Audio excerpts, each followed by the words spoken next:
Imagine आपने अपने favourite cricketer का एक ऐड देखा और आप इंस्टेंटली उस ऐप को डाउनलोड कर लेते हैं। विद द थिंकिंग के ऐप आपको भी करोड़पति बना देगा, जबकि रियलिटी में इसका अपोजिट होने वाला है। ये ऐप आपकी सारी सेविंग्स खा जाएगा और आपको डिप्रेस्ड कर देगा। लेकिन क्या आपने कभी सोचा है कि ये सभी क्रिकेटर सब जानते हुए भी फैंटेसी स्पोर्ट्स को क्यों प्रमोट कर रहे हैं? आखिर इसका असली सच क्या है? स्टे अलर्ट एंड फोकस्ड, क्योंकि आज हम इस वीडियो में इस सब के पीछे छुपी हुई सच्चाई को एक्सपोज करने वाले हैं। तो चलिए शुरू करते हैं। फैंटेसी स्पोर्ट्स और बैटिंग एप्स आजकल एक नया क्रेज बन चुके हैं और हर दूसरा बंदा इन एप्स के थ्रू अपना लक ट्राई कर रहा है करोड़पति बनने की एक्सपेक्टेशन के साथ। लेकिन सबसे ज्यादा शॉकिंग करने वाली बात तो ये है, अब हमारे इंडियन क्रिकेटर्स भी ओपनली इन एप्स का प्रमोशन कर रहे हैं। ड्रीम 11 से लेकर माई 11 सर्कल तक कई ऐसे एप्स हैं जो पॉपुलर क्रिकेटर्स की वजह से हर घर में यूज किए जा रहे हैं। लेकिन ये सिर्फ एक ट्रेंड नहीं है, ये एक बहुत बड़ा इशू बन गया है। इंडियन क्रिकेटर्स का इन्फ्लुएंस उनके फैंस पर कितना ज्यादा है ये हम सब जानते हैं। जब ये क्रिकेटर्स इन एप्स को प्रमोट करते हैं तो ऑडियंस अपने प्रीशियस वर्क को भी छोड़ के इनके एड्स वॉच करती है। तो क्या ये एथिकली सही है? क्या ये यंग ऑडियंस को नेगेटिवली अफेक्ट करता है? ये सभी पॉइंट्स हम डिटेल में डिस्कस करेंगे आगे। लेकिन अभी समझते हैं what are fantasy sports and betting apps. Fantasy sports apps basically आपको एक वर्चुअल टीम बनाने का मौका देते हैं, जिसमें आप रियल लाइफ प्लेयर्स को सिलेक्ट करते हैं अपने प्रेडिक्शन से। जितने अच्छे प्लेयर्स आपके टीम में होते हैं उतना ज्यादा पॉइंट्स आप अर्न करते हैं। फैंटेसी एप्स में ये पॉइंट्स कैश में कन्वर्ट हो जाते हैं और ये सब आपके रियल पैसों से होता है। इन एप्स का असली मोटिव ये है कि ये लोगों को अपनी स्पोर्टिंग नॉलेज को पैसे में बदलने का एक चांस देते हैं, जो कि कुछ बैटिंग यानी कि सट्टा जैसा महसूस होता है। अभी बात करते हैं what are Indian cricketers doing. हमारे इंडियन क्रिकेटर्स एक्टिवली इन एप्स को प्रमोट कर रहे हैं। आपने MS धोनी को ड्रीम 11 के एड्स में देखा होगा, शुभमन गिल माई 11 सर्कल के एम्बेसडर हैं, विराट कोहली जो कि MPL का एडवर्टाइजमेंट करते हैं, रोहित शर्मा जैसे कई ऐसे क्रिकेटर्स हैं जो फैंटेसी स्पोर्ट्स को प्रमोट कर रहे हैं। लेकिन मैं ये नहीं कह रहा कि सभी क्रिकेटर्स एक जैसे हैं। शायद कुछ क्रिकेटर्स ऐसे भी होंगे जिन्होंने कभी भी अपने लाइफ में फैंटेसी स्पोर्ट्स और बैटिंग एप्स का प्रमोशन नहीं किया होगा। बेसिकली इन एड्स में ये क्रिकेटर्स आपको अपना टीम बनाने के लिए एनकरेज करते हैं और क्लेम करते हैं कि अगर ये क्रिकेटर्स कर सकते हैं तो आप भी कर सकते हो। ये एंडोर्समेंट ना सिर्फ टीवी पर बल्कि सोशल मीडिया और यूट्यूब पर भी दिखाई देती है। अब बात करते हैं who are the key players of this game. India में ड्रीम 11, माई 11 सर्कल और MPL जैसे कई बड़े प्लेयर्स हैं जो फैंटेसी स्पोर्ट्स के मार्केट को डोमिनेट कर रहे हैं। इन प्लेटफॉर्म्स ने काफी एग्रेसिवली अपने ब्रांड को प्रमोट किया है, स्पेशली क्रिकेटर्स के साथ टाई अप करके। MS धोनी, विराट कोहली, रोहित शर्मा, ये सब ऐसे नाम है जो इन एप्स की एंडोर्समेंट में जुड़े हुए हैं। क्रिकेटर्स का इन्फ्लुएंस इतना ज्यादा है कि लोग इनके कहने पर बिना कुछ सोचे समझे इन एप्स को ज्वाइन कर लेते हैं। इन एंडोर्समेंट में सबसे ज्यादा बड़ा बेनिफिट क्रिकेटर और कंपनीज को होता है। क्रिकेटर्स को लार्ज अमाउंट ऑफ मनी मिलता है फॉर दिस प्रमोशन और कंपनीज का यूजर बेस रैपिडली ग्रो होता है। लेकिन इन एंडोर्समेंट का इम्पैक्ट क्रिकेटर्स के पब्लिक इमेज पर भी होता है। कहीं ना कहीं इनकी रेपुटेशन पर भी इन एड्स की वजह से क्वेश्चन किया जा सकता है।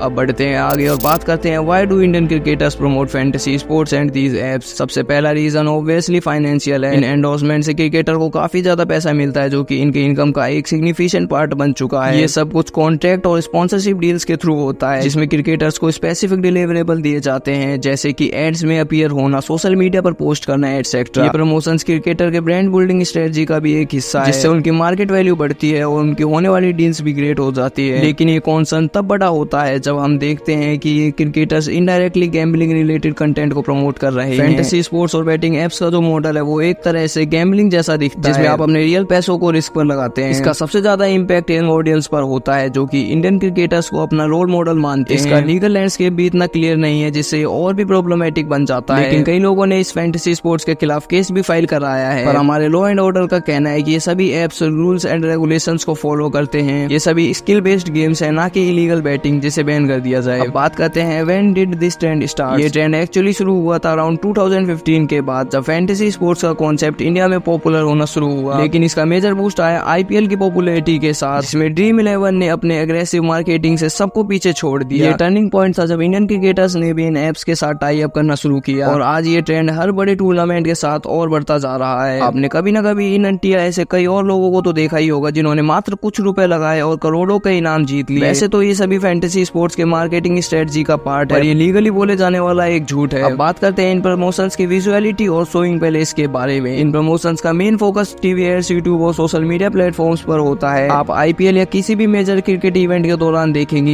एड्स रैपिडली दिखाई देते हैं और ऑडियंस इनके इतने एड्स देखने के बाद फैंटेसी स्पोर्ट्स पे बिलीव कर उसे डाउनलोड कर लेती है, क्योंकि जो जितना दिखता है उतना बिकता है। जियोग्राफिक फोकस की बात करें तो ये मोस्टली इंडियन ऑडियंस को टारगेट करते हैं, लेकिन कुछ एप्स इंटरनेशनल लेवल पर भी अपनी प्रेजेंस एक्सपेंड कर रहे हैं, जहां इंडियन क्रिकेटर्स का फैन बेस इनके लिए एडवांटेज बन जाता है। अब बात करते हैं हाउ दीज प्रमोशंस कंडक्टेड। ये प्रमोशंस काफी स्ट्रेटेजिकली किए जाते हैं। पहले इन क्रिकेटर्स के सोशल मीडिया हैंडल्स पर एड्स पोस्ट किए जाते हैं, जिससे मिलियंस ऑफ फॉलोअर्स तक तक ये मैसेज पहुंचे। फिर टीवी पर हाई बजट एड बनाए जाते हैं जिसमें क्रिकेटर्स खुद पार्टिसिपेट करते हैं। ये एड्स यूजुअली ऐसे डिजाइन किए जाते हैं कि ये मैक्सिमम एंगेजमेंट और कन्वर्सेशन रेट लेकर आए। एग्जांपल के लिए ड्रीम 11 के एड्स में आप देखते हैं कैसे क्रिकेटर्स डायरेक्टली आपसे बात करते हैं और एनकरेज करते हैं टीम बनाने के लिए, और बार बार आपसे कहते हैं करोड़ों के इनाम और करोड़पति बनने के बारे में, क्योंकि आप करोड़पति बनो ना बनो आपके पैसे से ये तो करोड़पति बन ही जाएंगे। तो दोस्तों ये थी असली कहानी इंडियन क्रिकेटर्स और फैंटेसी स्पोर्ट्स ऐप के बीच के कनेक्शन की। हमने देखा कैसे ये एप्स काम करते हैं, कौन कौन से इंडियन क्रिकेटर्स इनको प्रमोट कर रहे हैं और इन सब के पीछे का असली रीजन क्या है। फाइनली मैं अपना थॉट शेयर करना चाहूंगा। मेरा ये मानना है कि जब इतने बड़े रोल मॉडल्स इन एप्स को प्रमोट करते हैं तो इन्हें इस बात का ध्यान रखना चाहिए कि इसका इम्पैक्ट उनके फैंस पर क्या होगा, कहीं उनके फैंस को इससे कोई प्रॉब्लम तो नहीं होगी। ये सिर्फ फाइनेंशियल गेन का सवाल नहीं बल्कि उनकी रिस्पॉन्सिबिलिटी का भी सवाल है। कई एक्सपर्ट्स का ओपिनियन है कि कोई भी पर्सन इन फैंटेसी स्पोर्ट्स और बैटिंग एप्स के थ्रू अमीर नहीं बन सकता, और बन भी सकता है तो इनका प्रमोशन करके, ना कि इन्हें खेल के। अब बात करते हैं पब्लिक रिएक्शन की। पब्लिक का इस बारे में क्या कहना है। कुछ लोग कहते हैं कि इन सभी क्रिकेटर्स को फैंटेसी स्पोर्ट्स जैसी चीजें प्रमोट नहीं करनी चाहिए, इसका काफी गलत इंपैक्ट पड़ता है हमारे यूथ पे। और वही कुछ लोग कहते हैं कि अगर वो हार्ड वर्क करके उस पोजीशन पे पहुंचे हैं तो उसका फायदा तो उठाएंगे, हमें ही केयरफुली एक्शन लेना चाहिए और फैंटेसी स्पोर्ट्स को इग्नोर करना चाहिए। बाकी आपका क्या कहना है इस बारे में कमेंट्स में जरूर बताना अपने फेवरेट क्रिकेटर के नाम के साथ। और अगर वीडियो इन्फॉर्मेटिव लगा हो तो लाइक करके टॉपर जोन को सब्सक्राइब जरूर कर देना, जिससे हमारे आने वाले हर वीडियो की नोटिफिकेशन सबसे पहले आपके पास पहुंचे। हमारा एम है 1000 सब्सक्राइबर्स फ्रॉम दिस वीडियो। उम्मीद करता हूँ आप पूरा करवा दोगे। और ऐसे ही इन्फॉर्मेटिव कंटेंट के लिए सामने वाली वीडियो पे क्लिक करो, मैं वही मिलूंगा।